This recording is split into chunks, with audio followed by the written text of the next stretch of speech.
Thank you so much for your time tonight. Thank you. You are a writer, Yes. singer, podcaster, Hmm. author, and a poet. Man, it's so much encompassed in just one being. Like, how do you transfer one to the next? Because writing is incorporating with a lot of what you do. So how do you incorporate all of that with what you actually do? Yes. So I always say, more than anything, first things first, I'm always a writer. So Hmm. I believe that words are so powerful and they are so important and impactful. Yes. You get a lot across just with what you say, right? I've always been a writer, I've always been a speaker, I've always had a way with words, I guess you could say, like the gift of gab.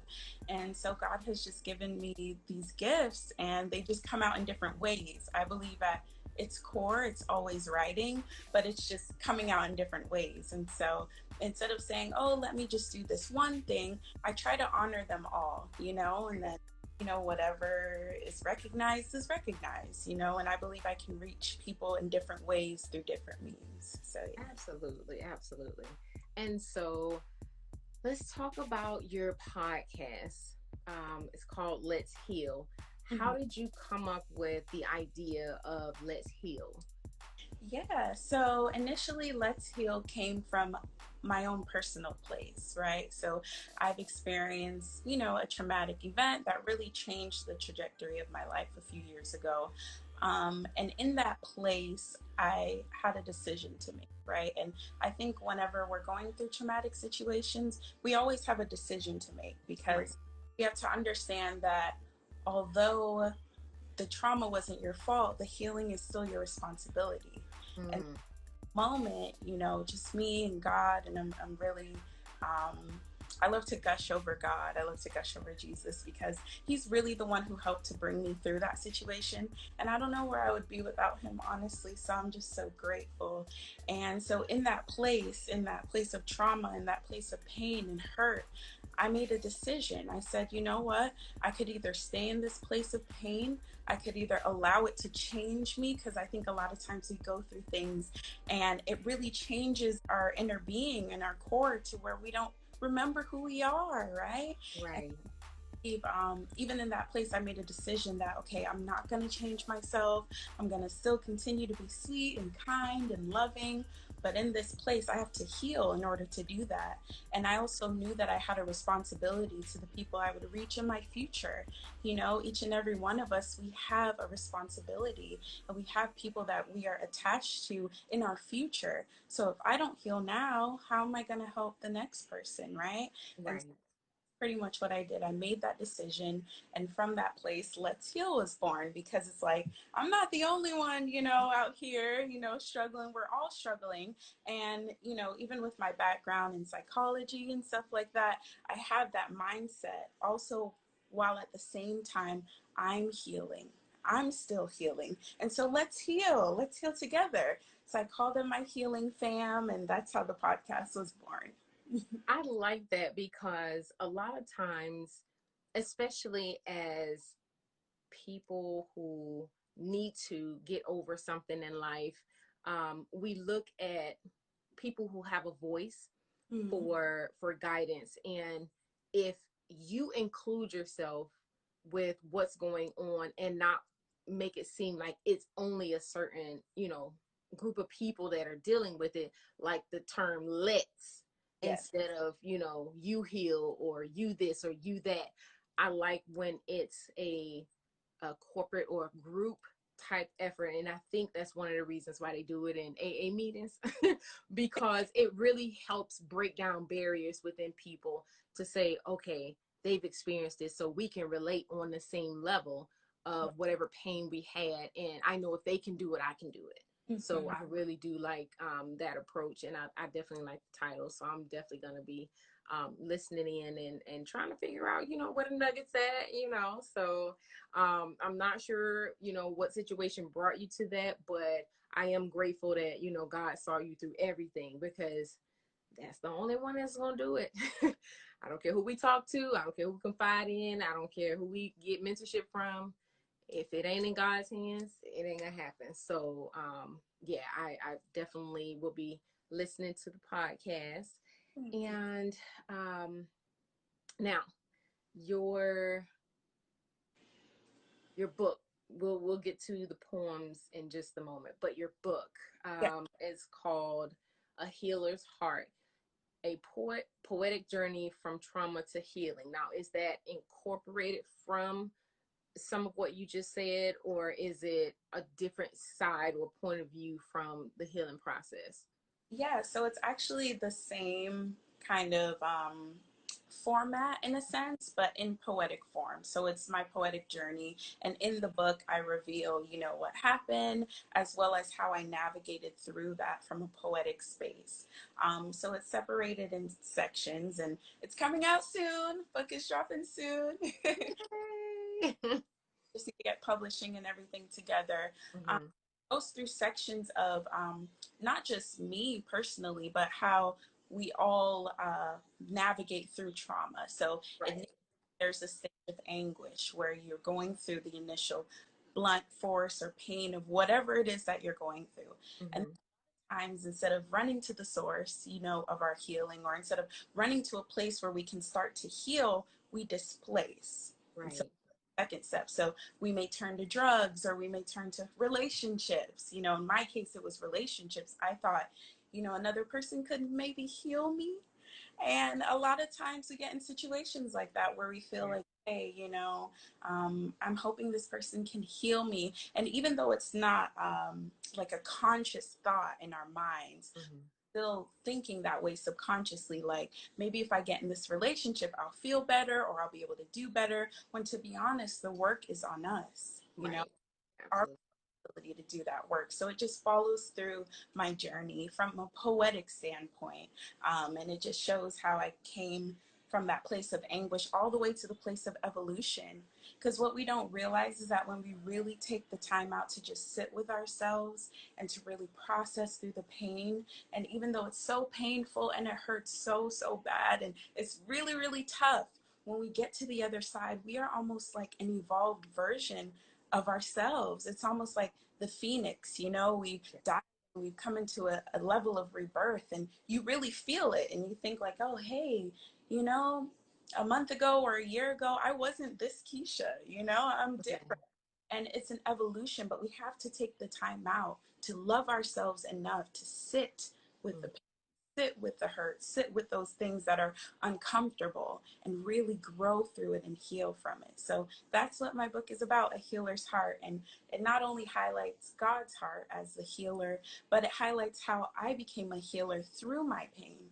A lot of times we don't realize our pain is the doorway to being the person we're supposed to be for others. And Absolutely. me, I'm a healer. And yeah. Awesome. Awesome. I like what you said because I seen something. I can't even remember how long ago it was, but it stuck with me because most women go through the same thing when it comes to relationships because you're trying to make sure one you did the right thing, whatever you left, and then you get into the next situation and it's like, okay, this is a fresh start. I know I'll do better. This person is going to bring out something else in me and this and that. But the biggest takeaway that I took from anything that I've done was to sit with whatever was hurting me. Yeah. It has to process everything that feels yucky, feels disgusting, feels hurtful, feels embarrassing. You have to sit with it and process it through because if you don't, you're going to be back in the same vicious cycle. It's going to have the same emotions, it's going to have the same effect and reactions or whatever the case may be. So I really like that, to where you have to sit with it and process what is actually taking place and how to move away from it, because sometimes people really just don't know how to change. Yeah. That's some things that people aren't taught. I mean, I wasn't taught how to change certain things about me. Like when Mm-hmm. you're a child to a teenager, and a teenager to a grown woman, it's like, okay, I do this way now, Mm-hmm. but that might not be the right way for me in 2 years, Right. So it's a lot of growing and a lot of changing that has to take place when it comes to healing. Yes. Yeah. Most, I definitely with that, and just understanding that it's a process and it's okay. You're not going to heal overnight. You may not heal in a year. You know, everybody has their own time frame of healing, and that is okay. You'll know when you become whole. You will know Yes. a response that is different than how you responded before. You know, the way you process things will be different. The way you perceive, the way you see the world will now be different because you sat with that and you've healed, right? And the information coming from the outside has come in and you've taken the time to process it. Now your perception has changed, and therefore you know you've healed, you know you've evolved, right? So, yeah. Absolutely. Absolutely. Okay, and so I'm just gonna play just a little bit of one of the poems right now. So let me know if you can hear it. This one is options. Okay. To be able to hear it. You can hear it?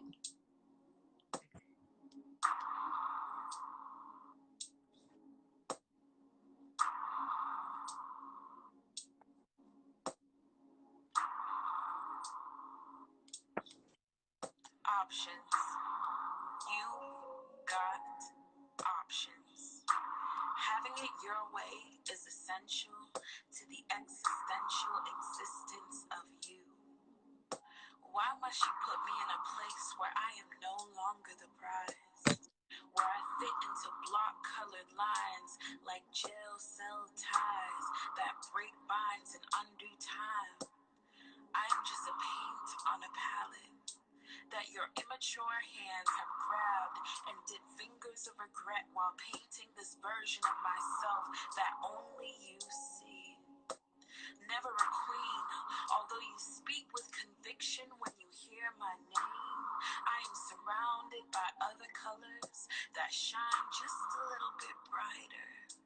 I Commitment wasn't from a place of freedom, nor a place of profound love. I was just a dove that you chose to cage in an attempt to get your way. It's deranged, the way you manipulate and confiscate the items of my mind, slowly pulling me into an abyss of dreams that will never come true. And so I sleep deeply, my core a hollow emblem of what happens when love becomes your poison. Addicted to the morphine you've injected into my essence, morphing into shapes and shadows of ghosts on the walls and blood on the leaves. Deep down, I always knew it never was me. Man, that's beautiful. Like Thank you I'm so I'm a lyrical person, okay? And I be listening to like everywhere, like heard a couple of double entendres and everything. I'm like, much. this is hard. Like this is really hard. I love spoken word too. So and you're from West Palm, right? Yes. Yeah. There was a church we went to that had the group, oh, Jackie Hill Perry, do you know? Yeah, Yes. yeah. I used to go to their things all the time. When they first started, and then they went to West Palm, and me and my friends drove down and heard Jackie Hill Perry, her husband, the Mhm. other tall guy that plays the guitar. Oh my gosh. Um, but back to what I was saying, I'm lyrical, and how you worded that so well to just describe being an option for somebody. That was just like, oh my God, no. If you are not artistic in any manner, you probably won't really understand unless somebody broke it down, because you use a lot of everything to paint this picture of what was going on emotionally and everything. Um, Tell me about how you felt writing this particular poem, and if it was specifically somebody who made you, an option at the time. Yeah, so definitely it was a specific person. But I think even in that place, it was representative of a few different people. But when I wrote it, I was really inspired by particular person, and particular situation. Mhm. I think I was just feeling a lot at that time. It was a very heavy place for me. Like I said, I was in that period of displacement. So instead of running to God, instead of running to my source of healing, I was running to this person, and this person ended up being a narcissist. How wonderful. Whew. Yes, a narcissist, and very toxic. And I don't know if you know, but like with narcissists in the beginning, they love bomb you. So they're showering you with all this love and all this affection, and then they slowly pull away, and you just don't understand. And then I'm in this place where I'm feeling like I'm an option to you. Like, you rather be out with your boys and talk to me, and we're not even in the same place. You just Yeah. move, you're long distance. It's like we need to keep some type of communication. I'm not asking for a lot. And I think this story is even representative of a lot of women who are in relationships where they're giving more than they're receiving. And they just become spiritually bankrupt. It's like this very desert like place within your soul. And Mhm. so I feel like from that I was feeling so much, and I just was like, let me write. It was the only way to really get it out. A lot of times when you hear like my poems, and even when you hear the poetry project coming out, a lot of those poems were written um, in very, how do I say this, very emotionally fueled moments in my life. Like, I remember them, they have an imprint on me. And in that moment, I was just like, uh, even when I try to talk to other people about it, it's like they don't understand. Like, they understand a piece, but they're like, oh, trying to make excuses for the person. They're like, you're not getting what I'm saying. And so in that place, I was like, the only way I can really get this out without self-destructing Mhm. is to write it. And so by writing it, it came out, and that's how it came out. And so I'm just grateful, because I believe, poetry is, my gift from God, and it comes out that way. But it's really just what I was feeling and experiencing. Absolutely. I can agree. Writing things down really does make you feel better. When I broke up with my ex a couple years ago, there was so much stuff that I needed to say, that I wanted to say, but because we were not speaking, I just felt trapped. And I had this idea first to film myself talking. And of course, I would get emotional, so I couldn't finish the film. And then I would just start writing down some things, just like, even if it was one or two sentences a day, it was just like, I need to get it out so I could feel better, or at least get that thought out of the way so I can move to the next thought and get that thought out of the way. Like, processing it that way, people don't realize writing is a way of releasing as well. Like, I I've been a part of that process, so I know that that really really works. Like, I'm not as poetic as you, but yeah, Definitely. to just get it out and let those feelings roll, it definitely helps the situation. So yeah, have you thought about having your poems in like plays, or have you had them in plays or Um, short films or things? I've kind of, had a vision of where I would like my poetry to go. But I think that would be beautiful. That's a really Because awesome. I know a producer that does plays. She's really good. And I wanted to submit it to her to see if she, I know she's already, she has one play that she does all the time. So I'm pretty sure there's not any edits for that. But if she has anything else in the works, I think that would be like a good, both of them actually, to be honest with you. I like both of them. Those would be good submissions. I'll just kind of, see what she got going on, to see if, she's working on a new project and if she's open to some spoken word pieces, and then I could just slide them to her and be like, I know this really cool girl. Yeah, well, that would be amazing. Yes, of course, of course. But I really do feel like that would set the tone for a lot, because she does. It's called Head Over Heels, and it's about relationships. Her play. So I think that when I was listening to it, I'm like, she really should hear this, because she might have something to come out of it if she listens to it. So yeah, I'll definitely get at her for that. I gotta get at her about a whole bunch of stuff, but I would definitely. I mean, I wish I wrote plays or something to where I can be like, insert this here. But I'll also put it on my website too, because I usually put the new music or whatever, so that people who go to the website, they can listen. So I'll upload those too, just to kind of give it some plays. Yeah. Um, of course, of course. Mhm. And let me see. I think I had one more thing before we played our little game. You know, I have to do games. Okay. So two things. First, when did you first acknowledge that you really had a passion for poetry and just writing, um, whether it's songs or books, or just like when was the first moment you were like, oh, I really like doing this? Yeah, I would say when I really came into the realization of myself and I started growing and started really writing, I was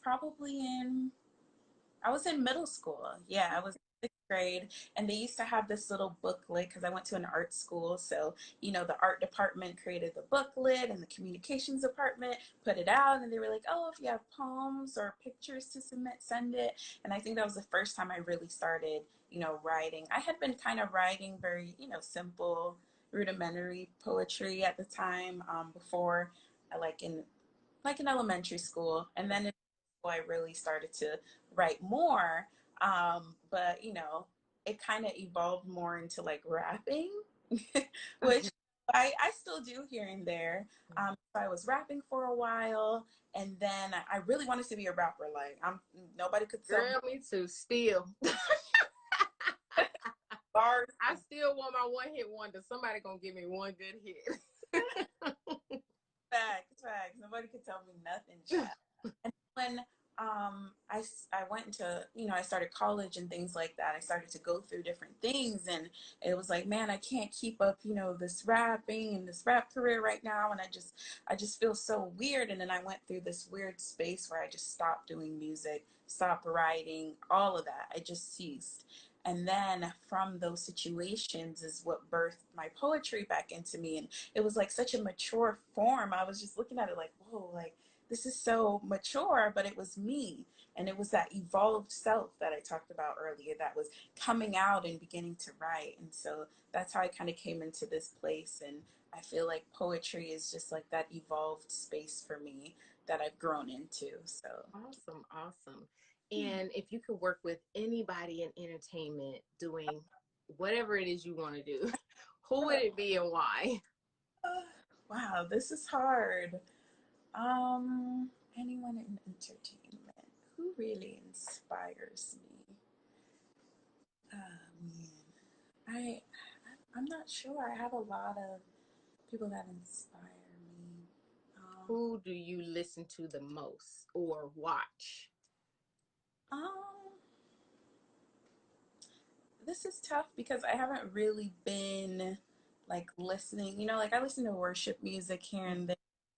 I haven't, to be honest, like I do love, other artists and I wouldn't mind collaborating, but I think my vision is really to create a lane and a space for spoken word artists in the music industry. And I think that's not really there right now. So I I honor all artists, and I respect them, but I also think that I want to create something new for all my spoken word artists where they can be seen as a music artist. So it's kind of like I'm breaking through and creating a new lane. Um, Right. that's why that poetry project that you just played kind of represents that. So Absolutely. I don't have anyone off the top of my head. No, it's fine. It's fine. I just usually ask because for whatever you speak into existence, it's gonna happen. So if at whatever point you felt like there was someone that you wanted to work with, that would be the prime time to be like, yeah, I would love to work with such and such. Because I know me, I would Mhm. love to work with Dave Chappelle. Love to work with Ellen. I would love to work with Eddie Murphy. I would love to work with Angela Bassett. Like I got a whole list of people. Yeah. So I would never not say anything in that moment because our words have power. So, but for you, you're creating your lane for spoken word artists, and that is definitely a big platform that I can see happening. Like even if it starts out to be intros to songs, it still is a positive, because I heard, like, if you have, I don't think you probably heard the album by T.I. Libra. He has 3 tracks with a comedian actually talking, and she does about 2 minutes before the next song each time. And Yeah. so I can see that. I can see that actually happening, and then it goes into a song or a rap or something. Yeah, But yeah. A few artists, like I know Kaylani, she worked with Raina Biddy, and she did yes, intro, and that was such a fire intro, you know. So absolutely. And most just recently, Jasmine Sullivan's Hotels. okay, Definitely, yeah, definitely they had their poetic way of introducing what happened to them at whatever time in their life. So yeah, I can definitely see that. It's becoming a bigger thing than what it used to be. yeah. So absolutely, absolutely. Okay, well, we have a few minutes, and the game that we're gonna play, I played this probably my first when I first opened the cards, but it's which would you pick mashups. Okay. So there's a light green and a dark green, so I have to read them both, and you have to tell me which one you would pick um, over the other one. So the first one, we'll probably do 2, maybe 3, depending. The first one is, which would you pick? Have your speech replaced with the singular word sausages, or have to spend every other month walking around naked in public? um, I'll go with sausages. Okay, because you can't say anything else. All you can say is sausages, sausages, sausages, sausages. No, nobody would never know what you're saying. You just say sausages. Never know. Me, on the other hand, I'll probably just walk around naked for a month. Oh Lord. Just put me somewhere, where Adam and Eve first was, and it is what it is.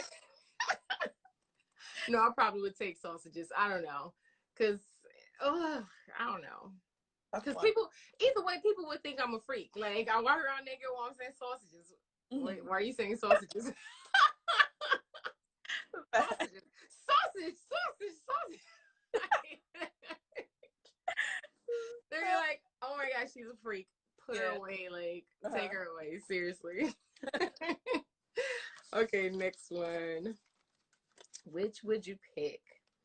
Have your speech replaced with the sound of Bohemian Rhapsody when you open your mouth, or have to narrate everything you see aloud forever?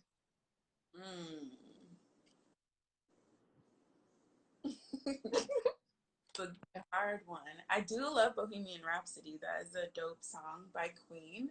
Dang, I don't know. Probably narrate, because I already like talking, so I'd be like, and here is my mother in her natural habitat. I would definitely narrate too. I would narrate because it would get on people's nerves. Like, I would do it specifically for that point. Yeah, she just walked 2 feet ahead of me for no reason because she's trying to hurry up and get in front of me in the line. Like, I would just literally go crazy over it. Yeah, like, oh, and the person behind me, it might help. It might help. Yeah. Oh, my bad. It might help that way, or it might end up being a fight, or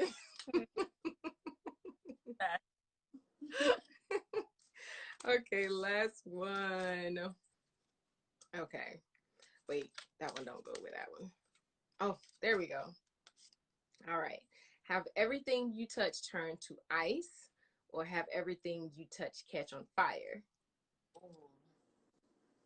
I would say ice, because ice will eventually melt, right? But fire, you gonna set the whole place on fire, and it's gonna be a problem. I would choose fire.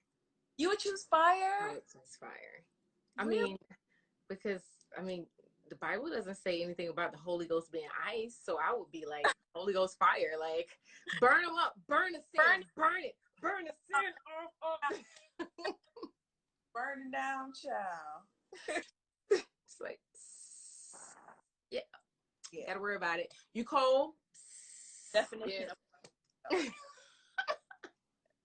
That's just me being crazy. I would literally burn a whole bunch of things that probably would be not be nice. But if they're frozen, they would have to stay frozen forever. So Oh. I would burn them to shreds.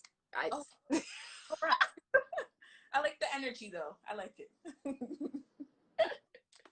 I mean, it's a good thing. It's a good thing, you know. I would rather do it than leave them in the hands of an angry God. That's all I'm saying. Amen. Because I won't give you time to suffer. You don't need to suffer all your life. Just burn. I'm so bad.